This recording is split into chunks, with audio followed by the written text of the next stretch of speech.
Yo, what is going on YouTube? It is your boy GZTV back with another video, and in this video we are going to be talking about the Season 2 finale of View, a very interesting way to close out the season, a very interesting way of kind of closing out the storyline between Joe and Love. So we're going to talk about it, kind of have our giant discussion. You guys feel free in the comment section. I'm always active over there, and I really appreciate you guys, showing support on my videos. We've gotten quite a bit of views recently, like looking at my YouTube channel here, I think I'm not going to look at it on my computer, but we've gained a couple subscribers over the last couple of days, which is huge for me. And you guys loved my 2K video, you guys loved my movie review, so that's awesome. So with that being said, let's get into it. I don't know if you guys remembered, but a long time ago, at like the beginning of Season 1, I kind of hoped that maybe Joe's perspective would get kicked out from under him, and it would turn out it was Beck who'd baited Joe with her extra basic social media presence and her curtainless windows into her layer of insanity, rather than the other way around. And this show is kind of answering all of our prayers. A lot of the storylines, a lot of the things that they kind of go for in this season kind of like answers those and like fills your desires for a psychotic show like You. But Season 1 ended in a disappointing and too typical way, though, with Beck as the prey and Joe as the predator, like the song we've all heard a million times before. It would appear the You writers were just storing up their crazy for when their Fair series ditched Lifetime and moved to its new streaming home, Netflix. Because Love is no Beck. Absolutely not. These are two completely different characters, which is something you can definitely appreciate about this show.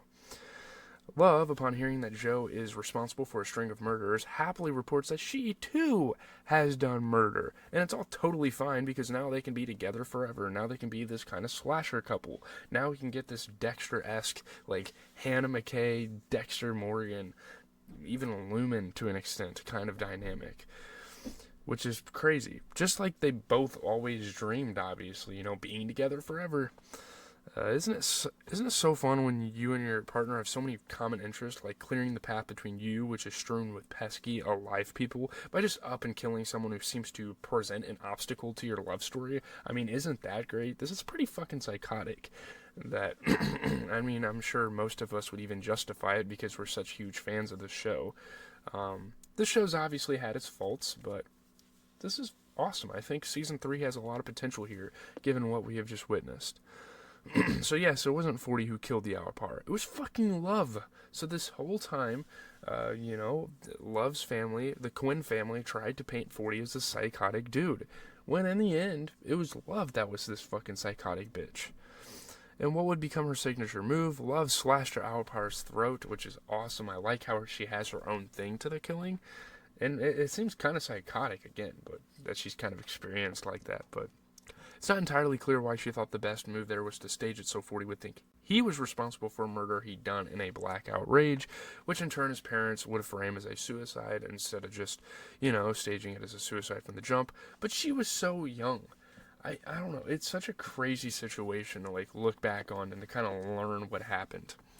Teenagers don't have fully developed frontal lobe function, which is what makes them such bad murder plotters, which made them make such bad decisions as kids, and to just murder this girl in the fucking first place. And that's why you see child murderers, because these kids don't know what the fuck they're doing. But Love's been dreaming of a new family all her life. But James died from being sick, or so she says. I'm totally not convinced about that, especially after learning what she did to the Alpar and what she did to Candace. And she lost hope until, obviously, Joe. So now there's rekindled hope for her love life. I'm feeling so gratified by this turn of events. She did have her PI look into him, just like I hoped she would. The show wrapped up this season in a pretty dope way. Now, what she did with that information is another story entirely, but this is a classic journalism conundrum. We can't tell a reader what to do with the facts we provide. We can only pray they will use them wisely. Or you could do what Love did. I devoured your dead ex's book front to back, she says, and realizes that Beck was unspecial and mediocre, and that she was the worthy one. It almost seems like she's reading Joe's mind, and that she has the same sort of mentality.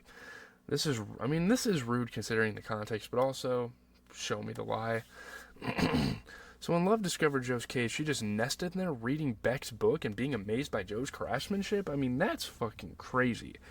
During the lost night of the acid trip, Love tailed Joe to the storage unit, and instead of freeing Delilah, burst into the cage and slit her throat, did her signature move. Oh yeah, I forgot. She killed Delilah, not Joe, so that murder that murder case is wrapped up. Just in case you missed the parallels there, let Love spell it out for you. I dealt with Delilah the same way I dealt with the Alipar. Given the opportunity to show, not tell, you was always going to show and tell. Who says you can't have it all? I mean, Love knows she and Joe are soulmates at this point, and she's just trying to impress him. Joe, upon seeing his worst and truest self reflected in another, thinks, what the actual fuck, which is kind of an appropriate reaction. He raises the Ellie issue, and Love, sounding completely bananas, explains her plan. First, we make Ellie a suspect in Henderson's murder. I love that. When Joe balks at this, she says she's open to other ideas, but of course she's not, because she's already set her plan in motion. She's already literally sent an anonymous tip, and they're going after Ellie in the background here. Whenever someone says they're open to other ideas, what they mean is, you better like my idea, because that's the one we're going with. Love imagines Ellie will get lawyered up, Quinn style, and emerge from that battle unscathed, because obviously the Quinn family has all the money and the power to do whatever they fucking want with the justice system. Joe, whose delivery is just perfect, replies, I'm letting you finish. Okay, so then Delilah's body will be found with a suicide note. Sidebar, who would commit suicide by slashing their own throat? That's fucking psychotic. I in like my 21 years of life, that sounds such like an old head thing to say. I've never heard a news article of someone slashing their throat to kill themselves. Like, that's fucking ridiculous. Except for, I don't know, whatever. I've seen it in a couple of horror movies, pretty extreme ones. What was it called? The Radio movie we watched. But that's fucking it. That's because she was possessed, man. I don't know. Anyway, Love goes on. Delilah would become a posthumous feminist icon for taking out Henderson. Sorry, I can't talk. I just woke up like 40 minutes ago. Never mind that her reporting is already out there, and plenty of people still believe Henderson and probably always will. Because the Quinn family owns the LAPD, Ellie is going to emerge stronger, smarter, and better off. Ooh, boy, I'd love to see how that goes. You love to see how that goes at this point. Joe, a hypocrite but not an incorrect one, tells Love that forcing a teenager into the system is not exactly a kindness, and that he can't think clearly in the river of crazy or spewing. Love accuses Joe of being hysterical because it's very important we all pick up on the gender flip dynamics of their scenario here. Penn Badgley's voice can never be shrill, but otherwise I'm sure she'd throw that one at him too. Love believes that Joe could have seen the real her all this time if she wasn't so caught up in a fantasy. Then she leaves him there with a rotting corpse so she can bake her friend's wedding cake, which was fucking hilarious. That was funny. So, Ellie gets picked up by Fincher, who, thanks to Love's anonymous tip, knows Ellie was at Henderson's house the night he died. And it's a perfectly good alibi for her to be framed as a murderer. She calls 40 for help, and he sends a lawyer and rock-solid advice. Say nothing, act dumb, and don't drink anything because they'll steal your DNA. I never thought I'd say this about 40, but he actually seems great in a crisis like this. So eventually the lawyer gets Ellie out, but Fincher says that if Delilah doesn't show soon, he'll call CPS on this unattended minor. He also decides to follow Ellie around and see where she leads them. Maybe she's actually a part of something suspicious. She might not have killed Henderson, but he's hoping they can find something about her. Why can't 40 be there in person? I mean, he's on the East Coast visiting Dr. Nicky in prison. I mean, hello, John Stamos. Once again, he fucking returns, which is awesome.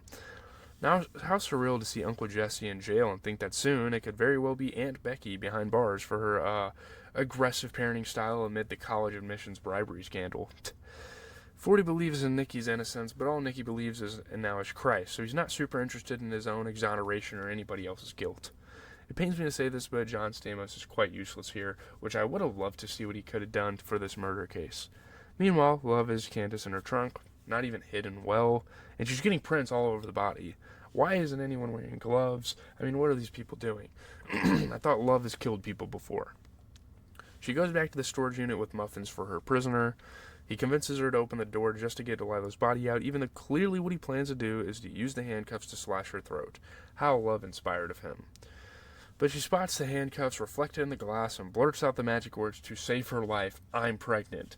Another crazy turn and a pretty crazy season finale here. She murdered Delilah right after she found out about the baby, because how could she let Delilah ruin this truly, definitely doomed kid's life?